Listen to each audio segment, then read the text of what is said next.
Hello everyone, Mr. Linder here. Let's revisit the idea of conduction in a neuron. So conduction occurs in a neuron because the neuron's axon is filled with sodium voltage gated channels. And the conduction of the action potential is able to happen because of the idea of local current flow. In this particular diagram, it's actually showing you local current flow in multiple directions. The idea with this particular axon is to show you that if you stimulated, so for example, if we used an electrical stimulator, if we were to stimulate a neuron, if we were to stimulate the axon of a neuron, at a given point along the axon, not talking about the axon hillock now, just a given point along the axon, you would actually see local current flow in multiple directions. So you could actually go towards the axon terminal, and you could also go towards the cell body.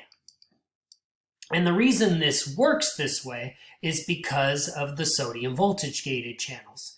So if the external stimulator brings us to threshold, then sodium voltage gated channels would open and allow for an influx of positive ions, an influx of sodium. Because sodium has a positive charge, sodium is going to be attracted to areas of membrane that have a negative charge. And of course, these areas out here are at negative 70 millivolts because you're at resting membrane potential. But you're also at negative 70 millivolts over here as well.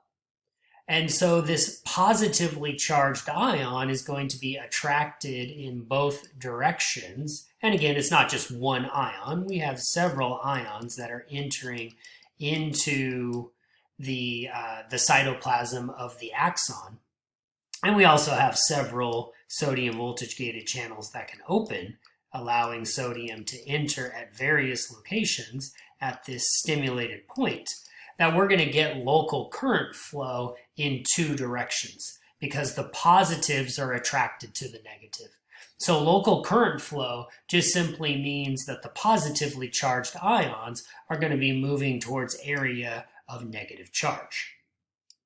Now, in a typical situation, when we look at a neuron, we typically focus on the idea that graded potentials that are excitatory are going to bring the axon hillock to threshold. And so when we look at local flow, we're really focused on the first sodium voltage gated channels opening, creating our first action potential at the axon hillock, and then local current flow is going to flow towards the negative charges of the resting membrane potential, negative 70 millivolts, as we move down towards the axon terminal. So that's why we see the directionality of action potentials occurring from the axon hillock down towards the axon terminal. And so that sodium will flow to the next area of negative charge and start the next action potential. So what we're looking at here is really this idea of a positive feedback loop taking place. So as you open those first sodium voltage gated channels, so if you have a graded potential that is a depolarization, an excitatory postsynaptic potential that is suprathreshold and can open sodium voltage gated channels at the axon hillock, then sodium is going to enter into the axon. So sodium enters into the axon. That sodium is going to move by local current flow to the next area. So if we were to draw this out, we have our axon, we have sodium voltage gated channel, we've reached threshold because of the graded potential. Sodium voltage gated channel opens, sodium comes in. Sodium then is going to move by local current flow to areas of the membrane that have a negative charge, and it's going to bring that next area of membrane to threshold. And by bringing that next area of membrane to threshold, you're going to open the next sodium voltage gated channel. And when that sodium voltage gated channel opens, you're allowing sodium to enter through that channel. And that sodium is going to flow by local current flow to the area of next negative charge. And that's going to, in sequence, open the next one. And so every time we open these sodium voltage gated channels, we're triggering the action potential. So action potential 1. This then triggers action potential 2. This then triggers action potential 3. And we're doing this through a positive feedback loop. So as we depolarize again, we're opening the next sodium voltage gated channels along the axon. We're allowing more sodium to come into the cell, which then gives us more depolarization, local current flow to the next area, open sodium voltage gated channels, more sodium comes in, and that gives us this domino effect to be able to create action potentials that are going to move that electrical signal down to the axon terminal.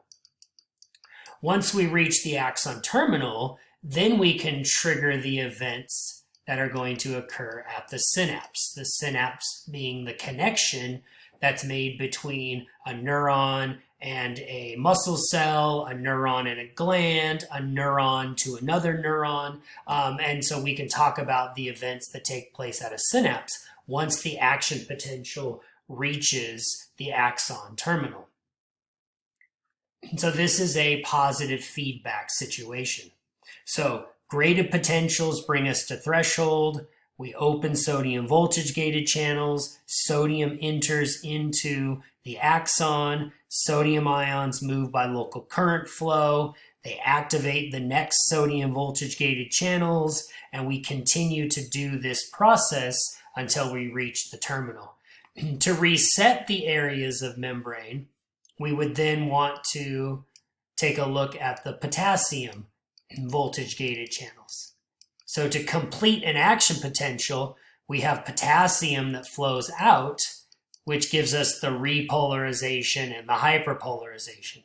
So to complete action potential 2, we would have to open potassium voltage gated channels. Potassium would have to flow out, repolarize, hyperpolarize. Same thing, action potential 3, we would have to open up the potassium voltage gated channels so we could repolarize, hyperpolarize. And then to get us back to resting membrane potential, we utilize the sodium potassium pumps that are all along the axon to get us back to resting membrane potential. So those sodium potassium pumps are always working to maintain homeostasis for the axon and to keep us at resting membrane potential. What affects the speed of conduction? Well, the speed of conduction is going to be affected by the diameter of the axon and by any sort of resistance within the axon and whether or not the axon is myelinated or unmyelinated. So let's take a look at how the signal is moving, and then we can take a closer look at diameter and myelination. So the conduction of the action potential is really depicted in this series of diagrams. So we have activation at the axon hillock by the graded potential that was excitatory. We have the change in membrane potential because the membrane starts out as negative on the inside, positive on the outside. But if you open sodium voltage gated channels and you allow sodium to enter, you're going to see that reversal of the electrical potential. And then local current flow is what allows the sodium to move from positive areas towards areas that are more negative. And that in sequence will activate more voltage-gated channels. So we see down here where the sodium is now entering into the next set of membrane, and local current flow is allowing it to flow to the next part, and then sodium is entering in and local current flow is allowing it to flow to the next part. Let's zoom in on that. So here we have that first diagram again. And so again, we have this idea that graded potentials can reach the axon hillock, this trigger zone, and we can open sodium voltage-gated channels at threshold, and we can allow the sodium to enter in. And then the sodium can begin moving by local current flow. Opposites attract, so positives are attracted to the negative. Once you get to the next section, you're going to open these sodium voltage-gated channels in the next section, so sodium's coming into the next section of axon. Sodium can move back towards the axon hillock, but it's not going to affect this area because you're in the absolute refractory period. During the absolute refractory period, you have inactivation of the sodium voltage-gated channels. So there's not going to be an action potential, no action potential in this section of the axon because the sodium voltage-gated channels can't respond. But the sodium that's moving by local current flow down towards the axon terminal direction can affect the next sodium voltage-gated channels. Those reach threshold and they can allow sodium to come in. In order for the area in the axon hillock to be responsive, you would have to reset the sodium voltage-gated channels and reset the membrane. And so we see that happening in the next diagram, or next couple diagrams. I'm going to move to the next one here. There it is. So in the next set of diagrams here, we can see that potassium voltage-gated channels get involved, and they allow for the potassium to leave the cell, to leave the axon, and that's going to give us our repolarization / hyperpolarization that we see in an action potential. Once the sodium voltage-gated channels are no longer inactivated, we can move out of the absolute refractory period and move into the relative refractory period. But again, it's not going to be the sodium that's moving from this area of membrane. We're looking for graded potential signals to bring us to threshold as we move towards the axon hillock. So we're going to see the domino effect of action potentials moving towards the axon terminal. Now, if we were stimulating the axon in the middle, like at the beginning of the video, we could see action potentials go in two directions. But an action potential moving towards the axon hillock is not going to help us with synaptic transmission. We need the action potential that's moving towards the axon terminal.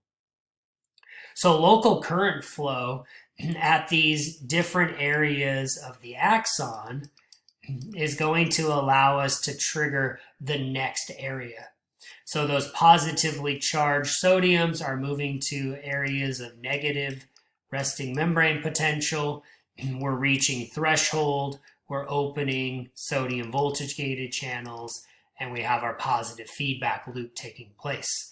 The negative feedback loop is the opening of the potassium channels and giving us that repolarization, hyperpolarization, and completing this idea of an action potential. So now that we have a better view of this, how does diameter, this idea of resistance, and then myelination come into play? Well, if you just look simply at this depiction of the axon, the larger the axon, the more space you have in the axon, the easier it's going to be for these ions to flow freely through the cytoplasm. So larger diameter axons are actually going to have faster speeds just because it's easier for the ions to diffuse through the spaces of the cytoplasm. So action potential conduction is going to be benefited by larger diameter axons.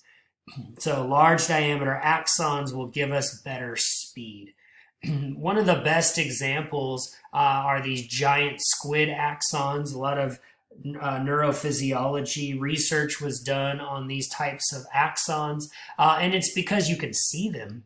Okay, they're 0.8 millimeter in size. That means you can see them with your eye.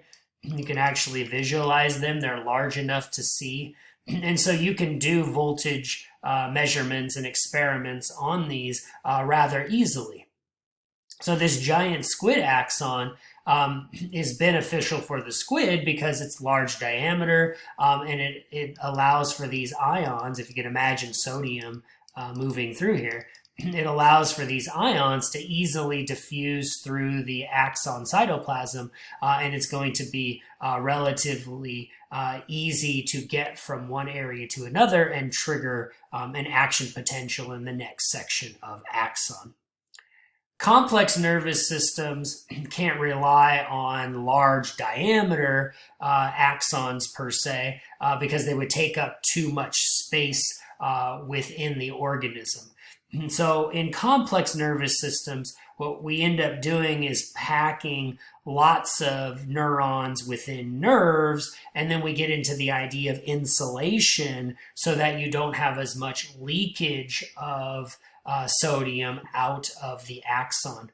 So you can have a smaller axon and limit how much leakage takes place. And the way you're going to do that is you're going to get into this idea of myelination.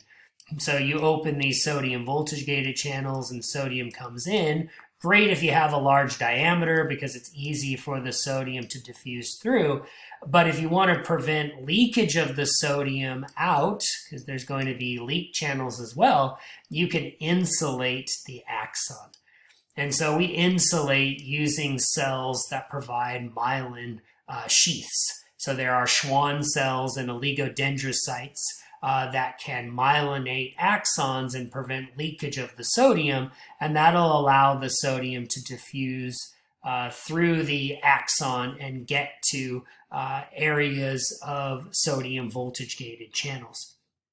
So unmyelinated axons are going to have more current leakage than those that are myelinated. Myelinated axons are going to limit how much sodium leakage there is. So the two things that you want to consider for speed, if you're thinking about speed in the nervous system, is you want to consider diameter, larger diameter, faster speed, and you also want to look at myelination.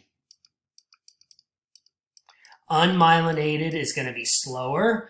Myelinated is going to be faster. So the more myelin you have, the faster speed you're going to get. So you could put these two things together. If you have a larger diameter with more myelination, that's going to be the fastest speeds that you can get. So if you had a situation where you were looking at 10 micrometers with myelination versus 10 micrometers without myelination, then of course the faster one is going to be the myelinated one. If you had 10 micrometers myelinated and you had 20 micrometer diameter with myelination, myelin, then the fastest one is going to be the one that has both the myelination with the larger diameter. And so larger diameter myelination is going to make conduction speeds, conduction velocities faster. So where do these myelin sheaths come from? These myelin sheaths are coming from, again, the Schwann cells and the oligodendrocytes. Schwann cells are found in the peripheral nervous system. So this is what you're looking at here. This could be a Schwann cell wrapping around a peripheral nervous system axon. Oligodendrocytes are going to be found in the central nervous system, providing the myelination. Myelin is preventing the leakage of sodium ions from the axon so that they can travel farther distances. So if this is an action potential that's occurring, let's say this is action potential number 5. So we've moved from the axon hillock and we've already moved down the axon. And let's say at this node, so this is a node between the two Schwann cells. So here's a Schwann cell and here's a Schwann cell, and we have a node between them. The nodes contain the sodium voltage-gated channels. The areas that are myelinated are not going to have the voltage-gated channels. So here we have another node, and we can see the sodium voltage-gated channels. And of course, there would be potassium voltage-gated channels and sodium-potassium pumps as well. So what's happening is the sodium is moving by local current flow to the node. And when you get to the node, you can bring it to threshold. You can open the sodium voltage-gated channels, allow the sodium to come into this node, and then by local current flow, you can move to the next area of membrane.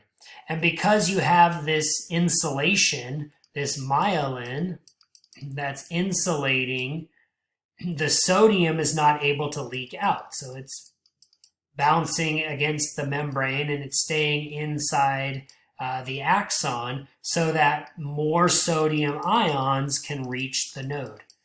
And the more sodium ions that reach this node, the more likely you are to reach threshold.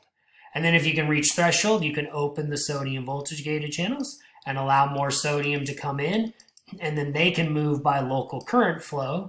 So again, we have our local current flow, and they can move to the next area down the axon where you find the next node. So the nodes contain the sodium voltage-gated channels that are going to open in response to the sodium that reaches there and brings it to threshold. This concept is known as saltatory conduction. And so this is basically the leaping, if you will, of the action potentials. So if this was action potential 5, we're not having another action potential along this myelinated section. We're leaping that section, and action potential 6 is occurring at the next node. The signal isn't jumping on the outside. That's not what we're talking about. We're not talking about action potentials leaping along the outside of the cell. Remember, the action potential is an electrical event, but we're talking about the electrical event taking place at the node, and then we're skipping a myelinated section. Okay, so we're skipping this section, and then we're having the next action potential at the next node. And so what we have here is this idea of saltatory conduction. And so the more myelination, the faster the speeds.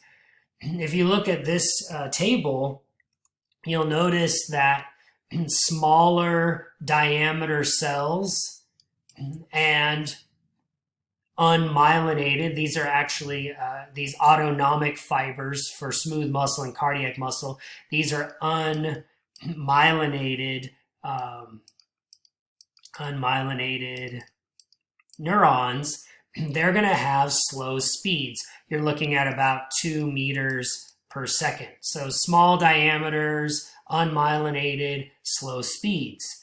You can get upwards, though, of 100 to 120 meters per second, right? So we can get up here in the 100 meter per second speed. But that's going to require larger diameters with myelinated axons. Those myelinated ones that are allowing for saltatory conduction are going to allow the speeds to be much faster. So from a clinical standpoint, if you have demyelinating diseases where you take your myelinated neurons and they start to lose that myelination, those speeds are going to slow down. So if you had a situation where you're losing Schwann cells, you are demyelinating, then you're going to see slower speeds over time.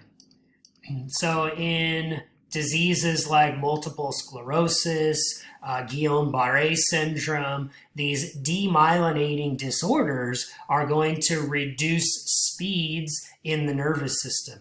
And that reduction in speed is characterized by muscle weakness, overall body fatigue, eventually difficulty walking, any sort of movement, vision loss, all kinds of symptoms that start to occur when you have this demyelination that's taking place and the slowing down of the nervous system. We also know that there are toxins that affect the nervous system. So the nervous system can actually be affected by neurotoxins. Neurotoxins are chemicals that can affect the channels for action potentials and can disrupt the neurotransmitters that are allowing for signaling at synapses. And so there are different kinds of neurotoxins in nature, and they'll have differing kinds of effects. So this is just a short list of examples of neurotoxins. Curare is an example of one. It's produced by a tree, and it affects acetylcholine. You've got alpha bungarotoxin, which is a venom. It's a neurotoxin in a snake venom that also affects acetylcholine functioning. So these are synaptic effects.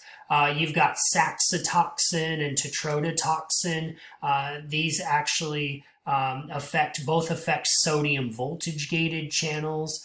So different toxins will affect different areas of the nervous system. So if we were to draw an axon and an axon terminal, and then we have a dendrite here, and the dendrite has receptors, you can look at different places where neurotoxins can exert their effects. So you may exert your effects, or a neurotoxin may exert its effects on a sodium voltage gated channel, or a neurotoxin may affect a potassium voltage gated channel, or it may affect calcium channels. There are calcium voltage gated channels down at the axon terminal. It may affect the neurotransmitter release. So the exocytosis of neurotransmitter could be affected by a neurotoxin. The binding at the receptor on the postsynaptic cell can be disrupted by neurotoxins. But anywhere along this pathway, if a neurotoxin is exerting its effects, it can affect the action potential signal, it can affect the neurotransmitters, and so we can have presynaptic effects, we can have synaptic effects, we can have postsynaptic effects, but the idea is that neurotransmitters can disrupt the nervous system. Why would organisms, why would trees or algae or fish, snakes, etc. produce neurotoxins? It could be predator-prey relationship. You know, if you're a predator, you can use a neurotoxin to paralyze your prey, and it makes it much easier for capture. If you are the prey and you produce a neurotoxin, that can prevent predators from wanting to eat you or attack you, because they learn over time that these are trees, these are algae that are going to produce some chemical that is harmful to me. So there's lots of different examples of neurotoxins in nature, and we have now modified this idea of neurotoxins in medicine so that we can use it for anesthetic purposes. So you are probably familiar with things like lidocaine or novocaine or procaine, various types of chemicals that are neurotoxins. They can actually be administered. Let's say lidocaine is administered to your skin. It actually blocks sodium voltage gated channels. So it blocks the sodium voltage gated channels. And if you're blocking the sodium voltage gated channels, you're not getting action potential signals. And so you can block the sensory signal for pain. And if you block the sensory signal for pain, you can do these localized little procedures. This local anesthetic can be used to numb your skin, and therefore you can do these outpatient type procedures where the patient doesn't feel anything because you're blocking the action potential signaling and preventing a pain signal from reaching the central nervous system. The other thing that we can take a look at is changes in ion concentrations and how that affects the nervous system. One of the key ions to consider is potassium. Potassium, if out of balance, can actually be lethal. High levels of potassium are actually used in lethal injections, and it's because of its effects on the nervous system. High levels of potassium can cause cardiac arrhythmias. So how does that actually happen? What is it about potassium? Well, if you watch previous videos, I talked about resting membrane potential. And it turns out your resting membrane potential is affected mostly by potassium and then to some degree sodium. So potassium and sodium are the key ions for resting membrane potential, but potassium plays the biggest role. Your cells are more permeable to potassium. And so changing the concentration of potassium in your body can potentially be lethal. And so these extracellular fluid injections of potassium can actually lead to or can be lethal doses because it changes the resting membrane potential of your cells. So here's how it works. When potassium levels are normal, you are at normal resting membrane potential. So when your blood potassium levels are at normal levels, so this is normal blood potassium levels, 3.5 to 5 millimolar concentration, you're at normal resting membrane potential. So your nervous system works the way it's supposed to. If you have a sub-threshold signal, so if you have a graded potential that is sub-threshold, no action potential. If you have a supra-threshold signal, then you get an action potential. It's that all or none effect. So this is the all portion and this is the none portion. And so under normal circumstances, under normal levels of potassium, everything works the way that it's supposed to. Sub-threshold signals, no action potential. Super-threshold signals, you get an action potential. But what if potassium levels were to change? What if you have hyperkalemia? Hyperkalemia means high levels of potassium. So hyperkalemia is high potassium levels. This is that idea of lethal injection. If you were to give somebody through an IV injection a large amount of potassium, what does that do to the resting membrane potential?